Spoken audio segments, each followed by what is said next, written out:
Hi, boys and girls. I'm going to go ahead and go over your assignment for lesson 0104 in ELA called Compare and Contrast the Mystery of the Missing Light.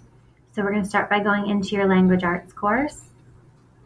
And we are working in module 1, and we are looking at lesson 0104, Compare and Contrast the Mystery of the Missing Light.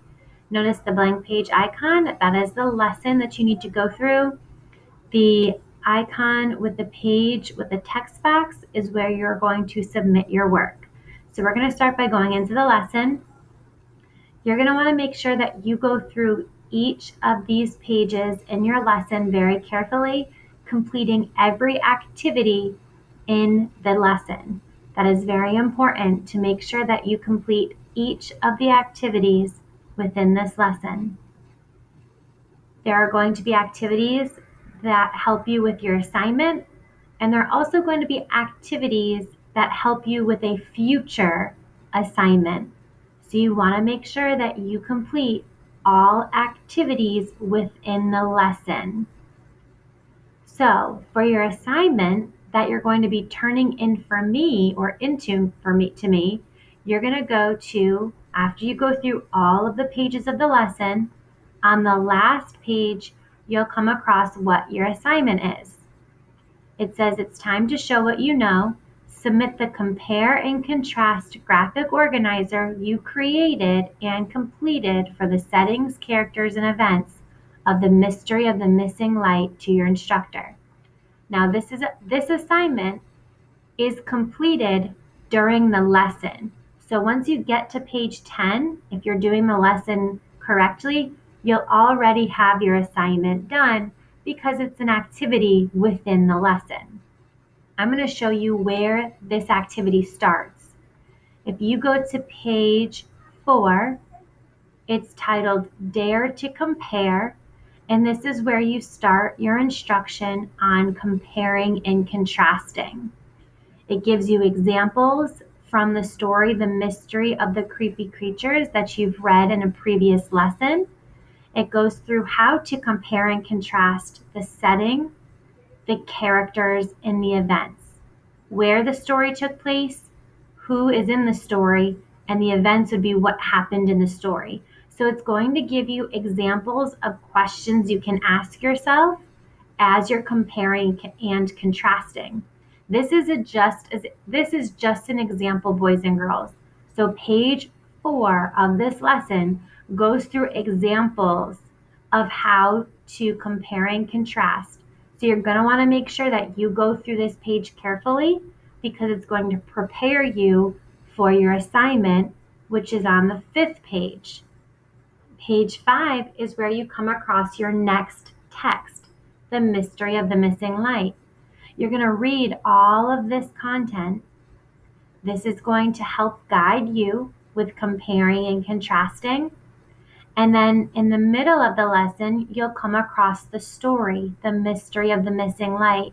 You're going to want to make sure you read all of these pages of the story. All of the pages. It looks like there's 5 pages of the story. So you want to make sure you read all of those. Then you'll come across the practice right here. Now, practice is where you're going to actually do your assignment.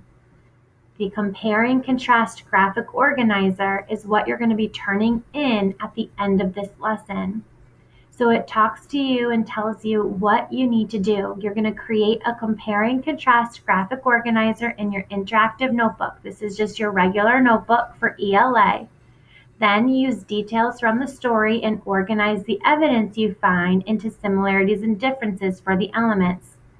So you're going to create a chart, a 3-column chart, 3 columns by 4 rows, and you're going to focus on these 3 aspects of the story: the cottage and the lighthouse settings, Carolina and the lighthouse keeper, the problem event, the light goes out, and the solution event, Carolina helps. You're going to be comparing and contrasting those 3 things.